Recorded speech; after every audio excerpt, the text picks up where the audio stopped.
લીંબડી ક્ષત્રિય સમાજ દ્વારા પુરુષોત્તમ રૂપાલાના અપમાનજનક નિવેદન મામલે આવેદનપત્ર આપી ઉગ્ર રજૂઆત કરવામાં આવી છે. લીંબડી ક્ષત્રિય સમાજ દ્વારા પુરુષોત્તમ રૂપાલાના અપમાનજનક નિવેદન મામલે આવેદનપત્ર આપી ઉગ્ર રજૂઆત કરી છે. લીંબડી સેવા સદન ખાતે પ્રાંત અધિકારીઓને આવેદનપત્ર પાઠવવામાં આવ્યું છે. અનુસૂચિત જાતિના કાર્યક્રમમાં પુરુષોત્તમ રૂપાલા દ્વારા ક્ષત્રિય સમાજ વિરુદ્ધ કરેલા અપમાનજનક નિવેદનને વખોડી કાઢી રોષ દેખાડ્યો હતો. પુરુષોત્તમ રૂપાલાને રાજકોટ બેઠક પર લોકસભાના ઉમેદવાર તરીકે હટાવવાની માંગ કરાઈ છે. રાજકોટ, સુરેન્દ્રનગર, અમરેલી અને જૂનાગઢ બેઠક પર પુરુષોત્તમ રૂપાલાના અપમાનજનક નિવેદનની અસર પડશે તેવી પણ ચીમકી ઉચ્ચારવામાં આવી છે. પુરુષોત્તમ રૂપાલાના અપમાનજનક નિવેદનને લઈને ક્ષત્રિય સમાજ લડી લેવાના મૂડમાં જોવા મળી રહ્યું છે. ક્ષત્રિય સમાજ આજે આખો આવેદનપત્ર આપવા માટે ભેગો થયો છે. કાલે સુરેન્દ્રનગરમાં સંમેલન હતું ક્ષત્રિય સમાજનું.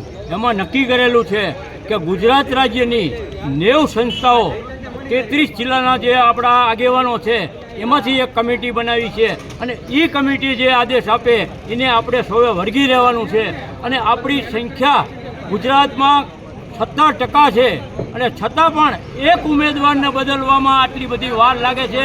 એ પક્ષને ઘણું નુકસાન થાય. એટલે મારી અપીલ છે કે વહેલી તકે પુરુષોત્તમ રૂપાલાનું ચૂંટણી રદ થાય અને એની જગ્યાએ બીજો ઉમેદવાર મુકાય તો અમને કોઈ વાંધો નથી. ક્ષત્રિય સમાજ હંમેશા કોઈનો વિરોધી નથી, પણ એની અસ્મિતા ઉપર જ્યારે ઘા થાય ત્યારે એ સહન પણ કરતો નથી. એટલે મારી અપીલ છે કે તાત્કાલિક રૂપાલાજીનું ચૂંટણી ફોર્મ રદ કરી અને બીજા ઉમેદવારને મૂકે.